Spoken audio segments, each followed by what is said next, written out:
Pichincha Universal, generando noticias. Le queremos dar la bienvenida. ¿Cómo está, economista Carrasco? Muy buenas tardes, muchísimas gracias por acordarse de este servidor a los tiempos, como usualmente se dice. Comienzo expresando mi complacencia porque Pichincha Universal nuevamente está en el aire. Muchas Creo gracias. que nos regala programas muy pluralistas, muy analíticos, democráticos, y eso por supuesto que le hace bien al país.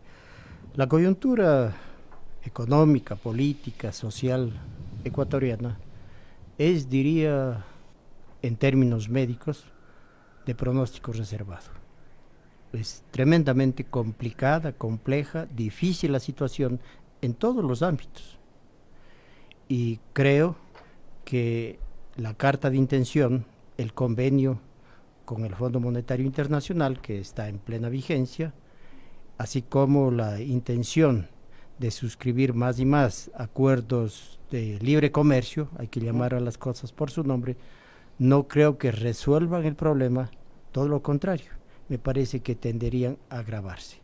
En el ámbito comercial hay que recordar que los países de la cuenca del Pacífico, particularmente Perú, Colombia, México, son economías muy parecidas a la ecuatoriana, producimos generalmente lo mismo, pero hay un problema que gravita seriamente.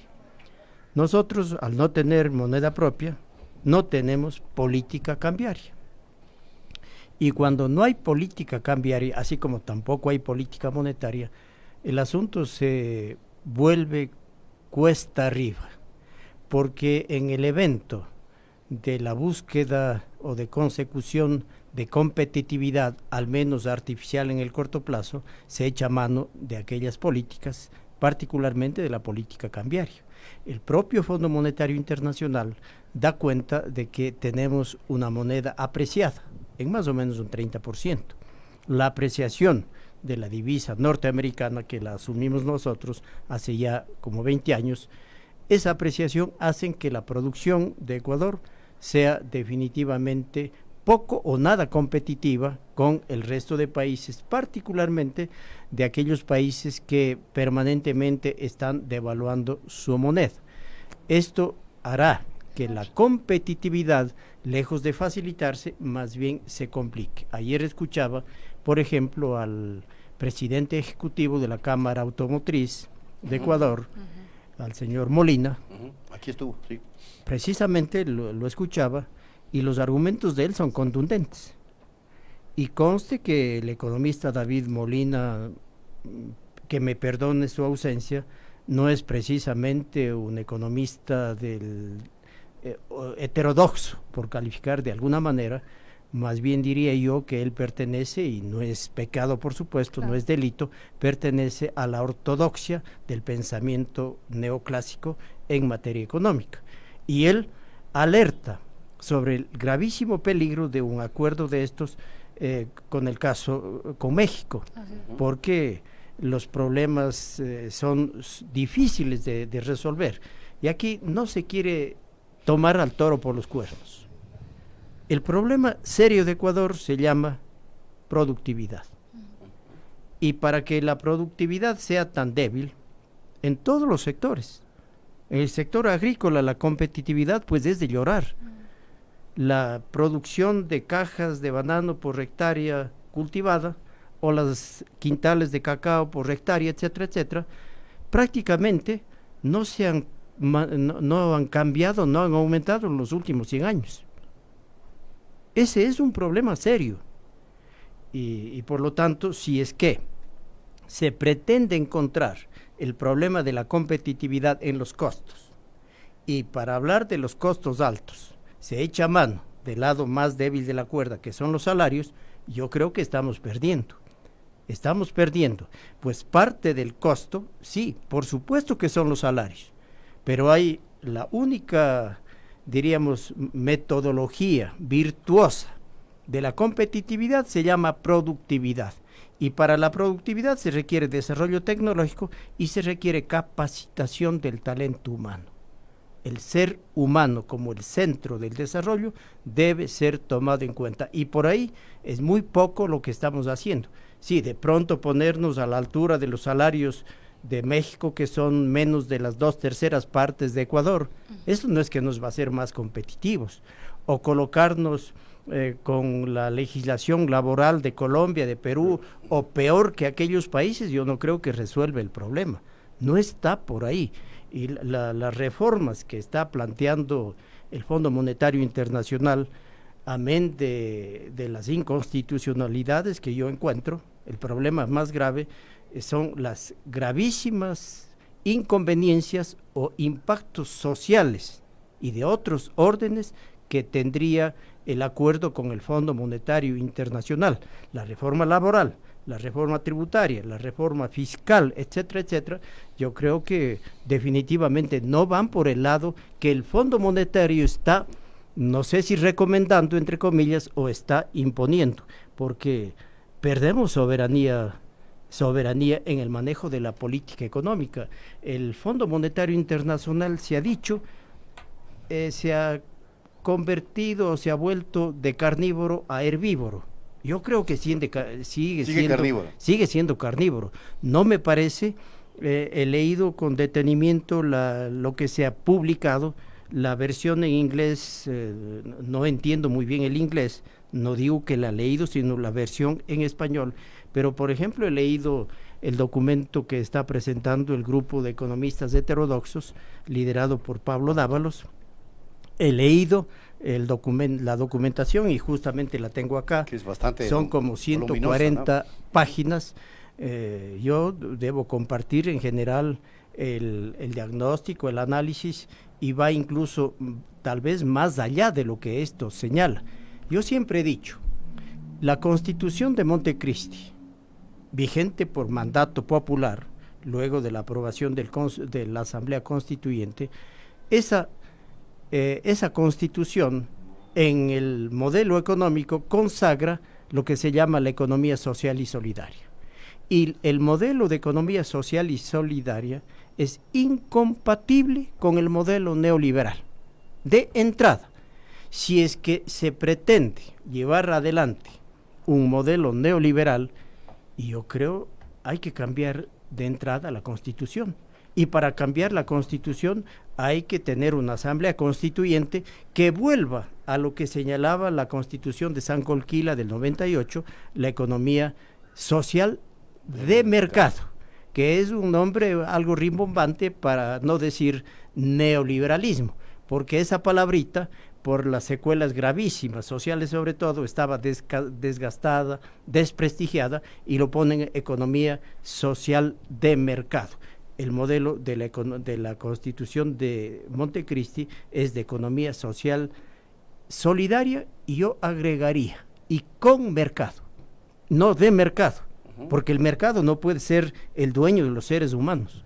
El mercado sirve, por supuesto que sirve, y nadie lo niega, pero no puede vivir el ser humano supeditado a los designios del mercado, más aún cuando los mercados, peor en economías pequeñas como la nuestra, son altamente concentrados. Oligopolios o monopolios es la característica de nuestros mercados. Bueno, sin embargo, los sectores políticos que representan a la derecha del país evidentemente saludan la posibilidad de que el Ecuador, por ejemplo, se integre a la Alianza del Pacífico, y saludan también este eventual acuerdo o el acuerdo que ya se lleva adelante con el Fondo Monetario Internacional. Lo dijo aquí el asambleísta César Roón del Partido Social Cristiano.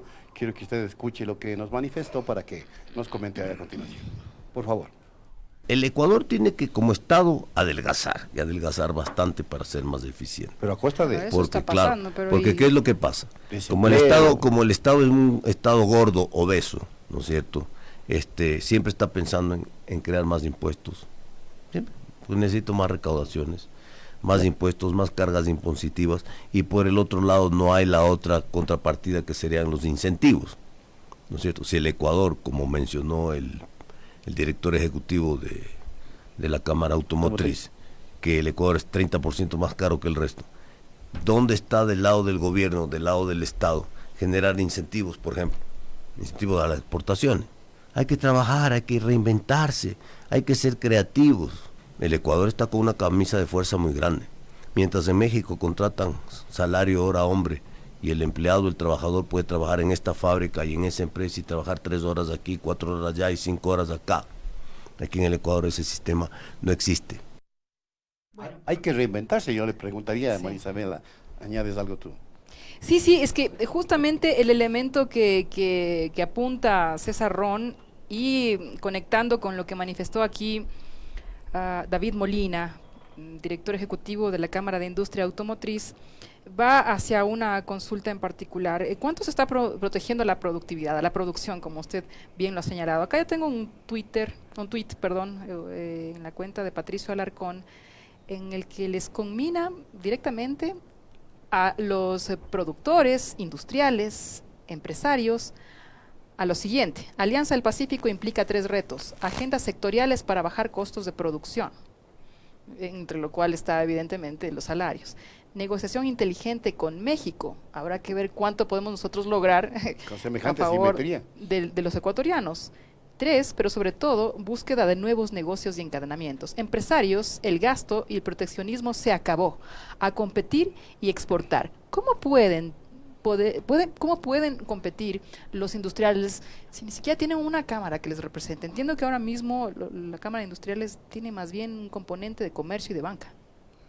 Mientras el señor Donald Trump está protegiendo a esta altura del desarrollo de la economía y la industria norteamericana, está protegiendo su industria, nosotros acá queremos desproteger. Me parece aquello sinceramente un despropósito. Yo pensaría que lo que no es inteligente es emprender un acuerdo comercial de esa magnitud. Yo creo que, y en qué puede tener razón, la protección debe ser hasta que alcance la mayoría de edad. Y el empresariado que es protegido debe tener tiempos, plazos, condiciones, requisitos de desarrollo, etcétera. Caso contrario, obviamente que hay que decirle hasta aquí nomás. No es cuestión de ser inteligentes y competir el gato con el león. No. El gato de pronto es más inteligente que el león. Pero el problema no está ahí, está en la correlación de fuerzas del desarrollo. En este sentido, yo creo que el problema básico es pretender todo echarle la culpa al tamaño del Estado. ¿De qué tamaño debe ser el Estado? ¿Cuál es el tamaño óptimo? Que alguien me lo diga. Porque yo podría poner el caso de los ejemplos de los países nórdicos, Dinamarca o Finlandia o Suecia o Noruega, cuyo tamaño del Estado bordea el 50% del PIB. Y sí, aquellos son los países que están en el ranking de calidad de vida, de desarrollo, de nivel de vida, etcétera, están en los primerísimos lugares. Pero podría poner un listado de países africanos que tienen un tamaño de la economía, un tamaño del Estado que no llega al 20%, 15%, y están al último en el ranking del desarrollo.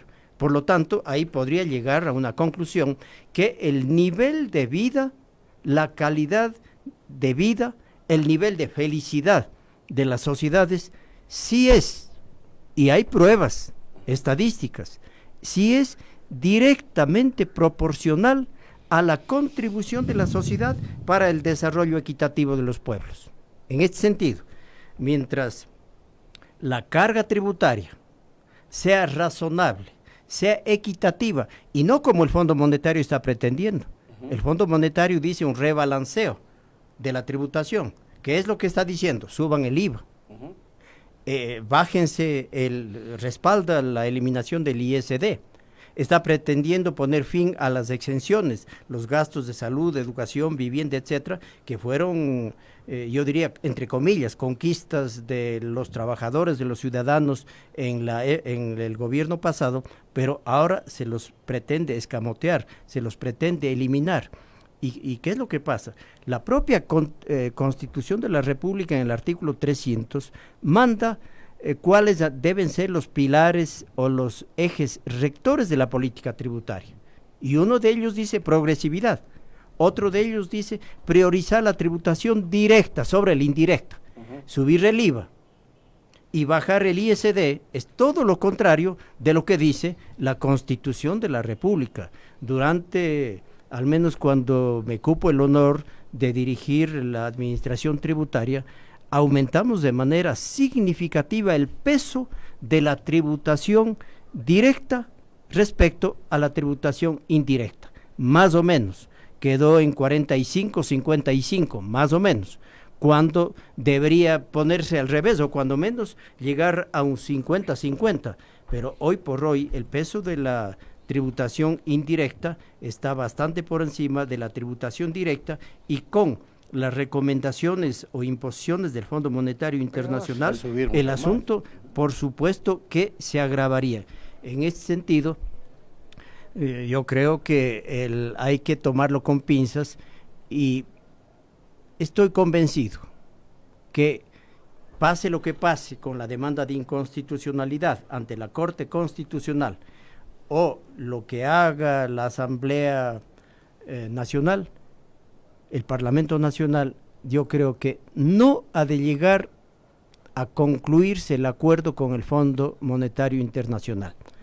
La experiencia nos da la historia. Sí, pues, pocas veces ha pasado una docena eso, ¿no? de cartas de intención. Sí. La última fue la que suscribió el coronel Lucio Gutiérrez, año 2003, al mes de posicionado en la presidencia de la República. Se suscribió ese acuerdo con el Fondo Monetario Internacional y solo se pudo cumplir lo que ya estuvo hecho, que era el incremento en el precio de los combustibles que ya se había alzado previamente. Pero lo demás no se pudo. ¿Y por qué? No se pudo porque los impactos sociales eran tremendos. Acordemos lo que ocurrió con los jubilados, la huelga de hambre de los jubilados. Y estamos en un escenario parecido ahorita, Y el ¿no? escenario es parecido. No se cumplió. Claro que el gobierno del coronel Lucio a pies juntillas pretendía cumplir. Cuando se declaró el mejor amigo de los Estados Unidos y más, no se cumplió. Bueno, yo creo fallecieron que ahora, 20 jubilados en claro, aquella las huelgas huelga, de lo hambre. recordamos. Entonces, no creo que ahora sea la excepción, porque me parece a mí que en términos de reformas estructurales inconvenientes, esta carta de intención podría ser, yo había leído buena parte de todas las cartas por mi ejercicio académico sobre todo, recuerdo, yo dictaba política fiscal, dictaba política monetaria, en fin, en la facultad, y por ese hecho yo daba un seguimiento a las cartas de intención que de cuando en cuando se firmaba, pero esta es la más fuerte. yo ¿no? creo Más que es la radical. más fuerte, es la más dura de todas, y no se va a cumplir, no porque no quieran, sino no creo que van a poder, cumplir. Y el error de entrada fundamental de la carta de intención es magnificar la problemática fiscal y descuidar los otros problemas, porque pretender que el déficit fiscal, que lo están manipulando, ahí se habla Lo del dijo Pablo Dávalos. déficit fiscal primario, claro, que es lo que comúnmente los economistas hablamos, pero aquí se habla del déficit fiscal no petrolero primario. Claro, Es se- un se concepto está que no sumando consta rubros. en la Ajá. técnica y en la legislación ecuatoriana, desde la Constitución, pasando por el Código de Planificación, por las finanzas públicas, y asimismo pretender la autonomía del Banco Central. Yo creo que es una barbaridad. Pero antes de eso, el déficit, se ha dicho, está desbordando por el endeudamiento, porque se está pagando más intereses como... Exactamente, en lo los que 2000. pasa es que hay criterios de sobre la línea y por debajo de la línea, y lo que se está es confundiendo el sector público financiero con el sector público no financiero, Ya. y se están inflando Claro. gastos y restando ingresos. A propósito. Con lo que Ujú. yo entendería que Claro, es por la para poder metodología implementar las- arbitraria que utiliza el Fondo Monetario Internacional a fin de lograr que el déficit, que es el déficit fiscal no petrolero del que se está hablando, pase de más o menos el 1,8, 2% Claro. a un 7%. Entonces, con el 7.000 7% de déficit, dice, necesitamos aquí someternos a cuidados intensivos. Eso es lo que se dice. pero cuando hablamos de un 2% de déficit, decimos no, 2% de conformidad con la ley que faculta al Ministerio de Finanzas ajustes presupuestarios y fiscales de hasta el 15% del presupuesto general del Estado, es decir, hasta unos 4.000 millones aproximadamente, pues el problema se solucionaría sin llamar a junta de médicos extranjeros, es decir, sin acudir al Fondo Monetario Internacional. Y acá se puede decir, oiga, hay un problema. Si el Fondo Monetario Internacional no continúa con su acuerdo, ya no vamos a tener el crédito. No van a fluir los recursos. ¿Por qué? Nada tiene Porque que ver, nada tiene que ver en la metodología de estimación del ENVI, del riesgo país, nada tiene que ver el Fondo Monetario Internacional. Y el Fondo Monetario no tiene nada que ver con el crédito de la CAF, del Banco Mundial, del BID, etcétera, porque se nos dice que habría un crédito de 10.200 millones. No. El crédito del Fondo Monetario Internacional es de 4.209.5 millones. ¿Por qué es perjudicial, economista Carrasco, la independencia del Banco Central? Además que se pretende crear una reserva de 12.000 millones de dólares. Millones de dólares que no van a poder ser tocados. Como respaldo para los bancos. Precisamente aquello se pretende respaldar a los bancos y prohibir que el Estado ecuatoriano, que el gobierno, en beneficio de la sociedad, utilice esa plata. Yo pregunto, Estados Unidos, que supuestamente lleva adelante un banco central, la Fed, autónomo, ¿será autónomo? Basta mirar la emisión monetaria del Fed en el medio tiempo electoral y nótese que el gasto público y la emisión monetaria aumenta. Por lo tanto, no hay autonomía. Acá tampoco. Y mire, cuando se dio el salvataje bancario, cuando se reformó la ley de instituciones financieras, se creó la ley de la GDE, cuando de contrabando entró una disposición transitoria en la Constitución de San Colquí, alguien lo metió por ahí, la 42 me parece que es algo así, y dice el Banco Central podrá conceder préstamos de liquidez y solvencia a la banca. Ahí porque no se acordaron de la autonomía del Banco Central. Siendo autónomo no tenía por qué prestarle, pero ahí sí, lo metieron para un salvataje de 8 o 9 mil millones, que a valores presentes eso debería representar unos 25 o 30 mil millones de dólares. Acuciosamente alguien debería calcular cuánto valió el salvataje bancario por esa disposición transitoria que alguien la metió en la Constitución. En consecuencia, yo creo que el acuerdo con el Fondo Monetario Internacional es constitucional y legalmente injurídico, diría, socialmente inconveniente. Ahora, económicamente equivocado, porque la ortodoxia económica ha demostrado ya que no resuelven. Ahí está el ejemplo de Argentina, ahí está el ejemplo de Grecia, ahí está el ejemplo de Portugal, que se negó a cumplir los mandatos del Fondo Monetario y dijo, no, yo tengo mi propia receta. Yo no tengo por qué despedir a tanto empleado público como aquí se va a hacer. No tengo por qué bajarles los salarios. Vamos a resolver nuestros problemas. Yo suelo decir, las humitas mejores son las que se hacen en casa. Entonces, las recetas, las medidas económicas, la solución de los problemas, yo creo que tenemos los ecuatorianos la suficiente capacidad para resolver nosotros nuestros problemas. Lo que hace falta es un poco de voluntad política, se requiere un proceso participativo, democrático, amplio, se necesita deponer posiciones, se necesita que ya se gradúen algunos sectores, que alcance la mayoría de edad. Se requiere entender que el problema fundamental está en la injusticia, en la desigualdad, en la pobreza. El Fondo Monetario no toma en cuenta esos problemas fundamentales, porque si estaría consciente que un problema serio es la desigualdad, es la injusticia, no estaría recomendando flexibilización laboral. Bueno, una preguntita justamente en ese sentido, porque mucho se habla del FMI precisamente desde una visión de demonización de este órgano.